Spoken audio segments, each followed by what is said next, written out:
रानी दोस्तों, कैसे हो आप सब। आशा करती हूँ आप लोग ठीक होंगे। आप सभी का स्वागत है।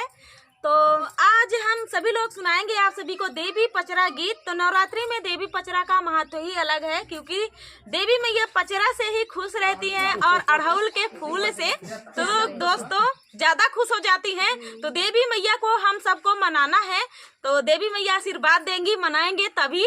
तो चलिए दोस्तों सुनाएंगे। ये मेरी दीदी हैं और ये मेरी मम्मी है, ये मेरी भाभी हैं। ये सुनाते हैं देवी पचरा गीत।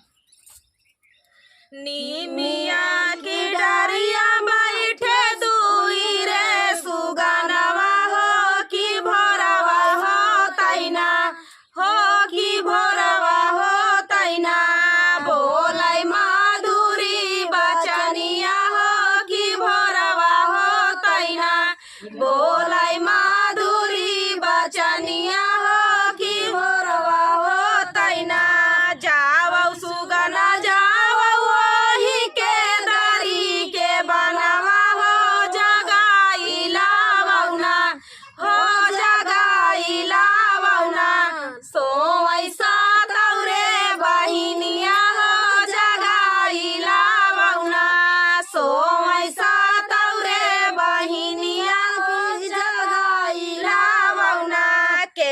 केतनी देरी ज्यादा लगी है, केतनी देरी आवत हो, केतनी देरी आना हो, केतनी देरी आना।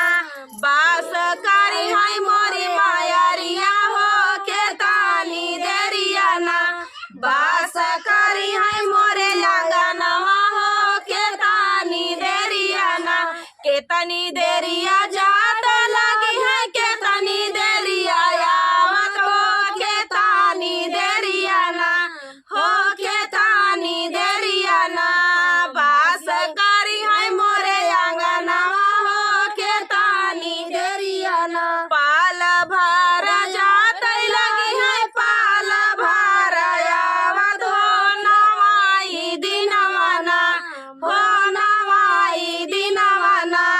बास करी है मोरे आंगनवा हो, नवाई दिनवना। बास करी है मोरे आंगनवा हो, नवाई दिनवना। कामन मैया हंसता है, कामन मैया गावत हो, कवानी हो मैया ना हो, कवानी हो मैया ना। आवै सोनवा के रथवा हो, कवानी हो मैया ना।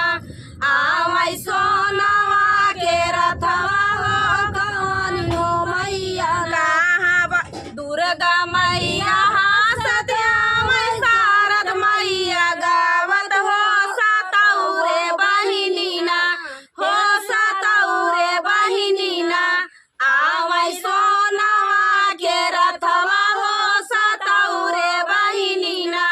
आवै सोनवा के रथवा हो, सतौरे बहिनी ना। कहाँ बैठै दुर्गा मैया, कहाँ बैठै शारद हो, कहाँ हो बैठै ना हो, कहाँ हो बैठै ना। मोरी सतौरे बहिनिया हो, कहाँ हो बैठै ना। मोरी सतौरे बहिनिया हो, कहाँ हो बैठै ना। आंगन बैठै दुर्गा मैया, जिभिया बैठै शारद हो, कि निमिया डरियाना हो, कि निमिया डरियाना। बैठै सतौरे बहिनिया हो, कि निमिया डरियाना। बैठै सतौरे बहिनिया हो, कि निमिया डरियाना। झूलै सतौरे बहिनिया हो, कि निमिया डरियाना। झूलै सतौरे बहिनिया हो, कि निमिया डरियाना। तो दोस्तों ये प्यारा सा पचरा गीत आप सभी को कैसा लगा कमेंट में जरूर बताना दोस्तों। बहुत ही सुंदर देवी गीत था, देवी पचरा गीत। तो चलिए दोस्तों तब तक के लिए मिलते हैं नेक्स्ट वीडियो में। तब तक के लिए जय हो माता रानी।